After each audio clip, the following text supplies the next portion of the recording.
Good pasa YouTube, 6-foot hacks here, and I have for you guys today a replay of a really good RU battle that I had the other day. And before I get into the video too much, I want to say that I am in an extremely good mood because I actually got a job again, so I'll be starting my new job on Monday, so I'm really excited for that. Hopefully you guys have been having a good weekend. It is Saturday when this will be going up, and then I will hopefully have another upload tomorrow. If not, then for Monday for sure. Like I said, I will be uploading as regularly as I can, not daily, not promising that I can upload daily, but I will try to upload as much as I can. If you guys may have missed my upload from yesterday, a link to that will be down in the description or on the video screen, hopefully somewhere if I remember to put it.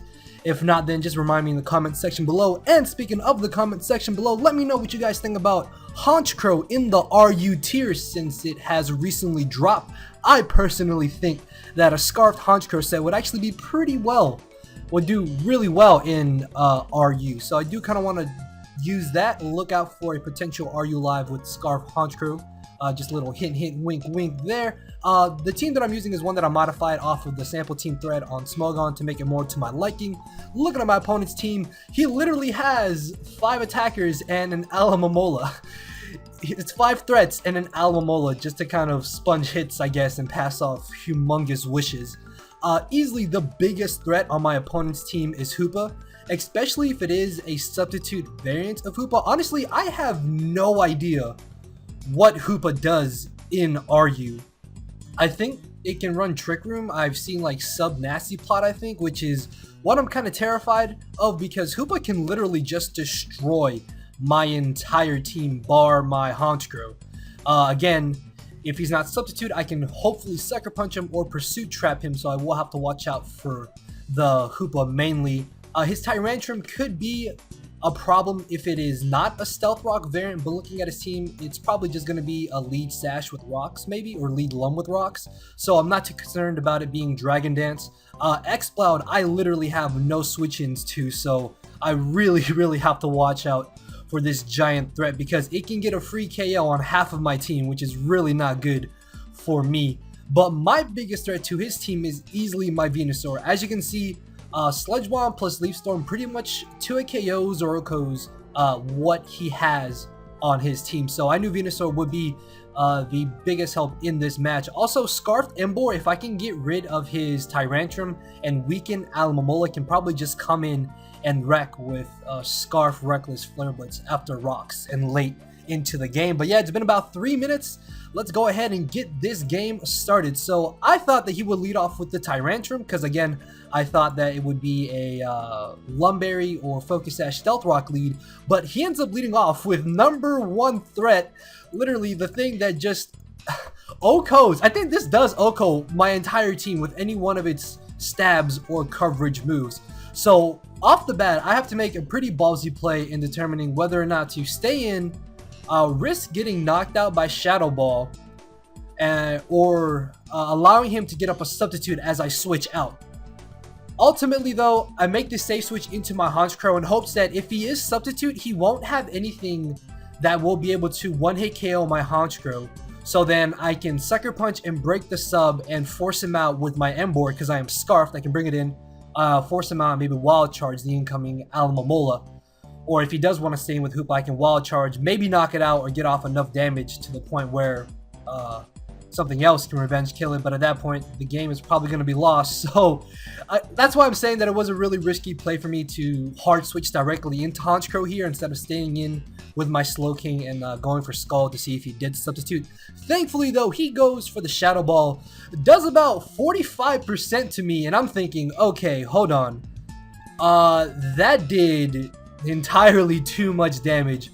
So I make a pretty risky play again here, and I go for Pursuit as opposed to going for Sucker Punch because I was really banking on the fact that he was a choice lock into Shadow Ball and that he would be fearing me going for the Sucker Punch. So I'm able to not only Pursuit Trap Hoopa, but I'm able to OHKO him and get rid of the biggest threat to my team very early on in the game as he brings in the Alamamola. Now, even if this Alamamola was max defense, max HP, Adamant Life Orb Honchkrow does to a KO Alamamola. However though, if I Brave Bird here, the combination of Brave Bird recoil, Life Orb recoil, and skull damage coming from this Alomomola would be enough to knock me out if he did go for the Scald, or he could also go for the Toxic, predicting me to switch out into Blastoise, which is what I am actually going to do because my Blastoise actually has Refresh on it, and I do have Toxic, which means I will definitely beat this Alomomola 1-on-1. As you saw there, Scald literally did leftovers damage. So I'm going to go ahead and go for the Toxic here, as it reveals to me that he has the Magic Bounce, which I thought was actually kind of cool, because that's kind of another pseudo way to get up hazards or spikes, for example, as he does bounce back the Toxic to me. Like I said, I do have Refresh, so I'm literally not worried about this poison whatsoever, and knowing that he's not going to go for the Magic Coat again, I'm going to go for the Toxic, or hoping that he wouldn't go for the Magic Coat, I guess. I didn't know that he wouldn't go for it.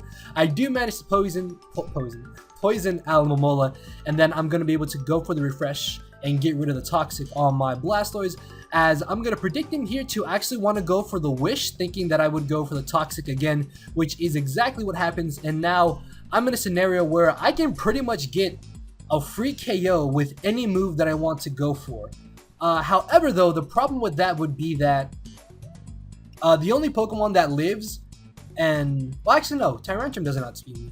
The only problem with me going for Sludge Bomb on Tyrantrum, I guess, if he does bring it in, would be that the following turn I have to risk a Leaf Storm hitting, because Sludge Bomb does not 2-hit KO the Tyrantrum. There's also a chance that he's going to want to switch in the Honchkrow, thinking that I'm going to go for the Grass type stab move, not to mention that he also just went for the Wish, so he can really get a free switch into absolutely anything here.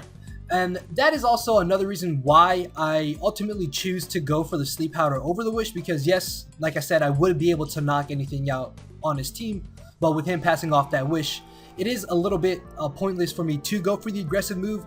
Also, if he does want a Magic Coat predicting me to Sleep Powder, I am a Grass type, and the 6th gen Grass types cannot be put to sleep. So regardless, my best move to go for here is just to go for the Sleep Powder, because I don't want to risk not OHKOing whatever he decides to bring in, and then him getting a Wish, and then me being in a scenario where I may have to fodder something off. So I managed to put the Honchkrow to sleep as I Sludge Bomb the incoming Tyrantrum, as you saw there, not a 2-hit KO, and I do have to risk Leaf Storm here, and I make a really dumb play, and you'll see what I mean by this in a couple turns. What I should have done here was just gone for the Leaf Storm. I'm max special attack, although I am timid, I'm still Life Orb in its neutral, and Tyrantrum doesn't have that high of a special defense anyway, so Leaf Storm would have been able to knock him out. But I thought in my head, well, I really don't need my Slowking. I can bring in Slowking and I can just sack it off, because there's a good chance that he's not going to want to go for Dragon Dance. If anything, he's going to want to go for the aggressive move.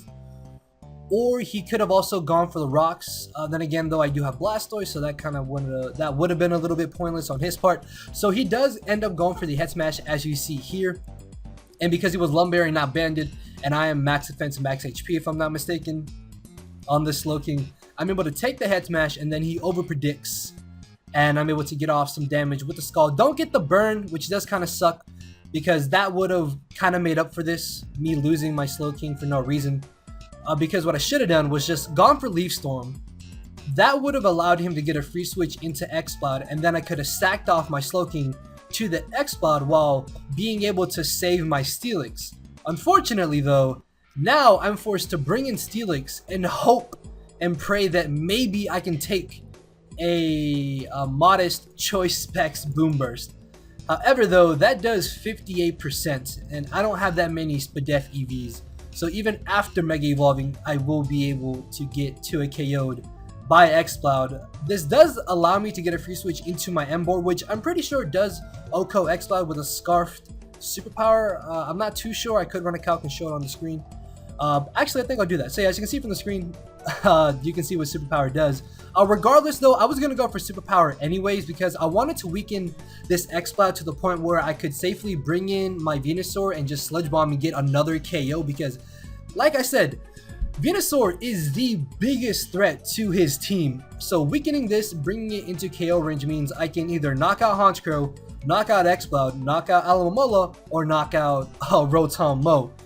So I'm gonna go ahead and superpower, as he does actually end up switching into the Rotom. I thought he was switching to Alamomola, my bad. I believe that's what he does this turn, but I'm assuming that he switched into Rotom Mo, thinking that I would go for the Wild Charge, predicting him to bring in Alamomola. And if you've been paying attention, you can see that this Alamomola actually does not have Regenerator. I'm not too sure how much of a crucial role that really plays in the long run of this battle. It's not really game changing in the slightest. But the reason why I stay in here and just spam superpower is because against Rotom, if he was Scarfed, staying in was my best play to do. Even if he outsped me, nothing on my team wants to take a Volt Switch. Alamomola don't tend to run Waterfall. Scald doesn't knock me out. Alamomola is not only poison, but with superpower damage, with the Toxic racking up on it, it'll be weakened regardless. And if he does want to switch out, I can get off some chip damage on whatever he decides to bring in.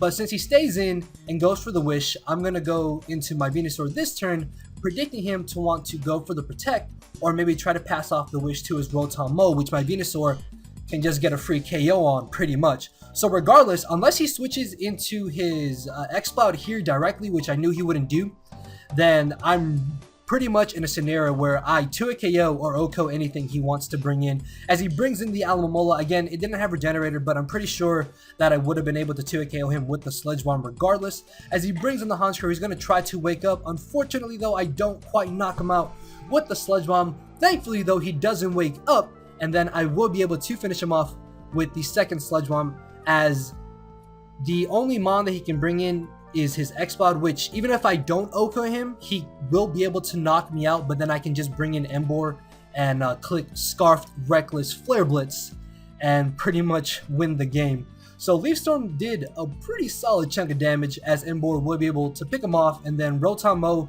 cannot OHKO me with any move if he is Scarfed, and Flare Blitz is of course an easy OHKO on Rotom Mo, and that is going to be the victory in our favor. So yeah, I thought it was a pretty solid game, especially because I've been recently getting back into Pokemon, and I will be laddering more and getting higher up on the ladder to bring you guys better batters for lives and for future post-narrated replays. So yeah, if you guys did enjoy the video, then you know what to do. With that being said, guys, I will see you all tomorrow. If you missed my upload from yesterday, a link to that is down in the description. And with that being said, I will see you all soon, tomorrow or Monday for sure. So yeah, thank you all for watching, guys. Later, everybody.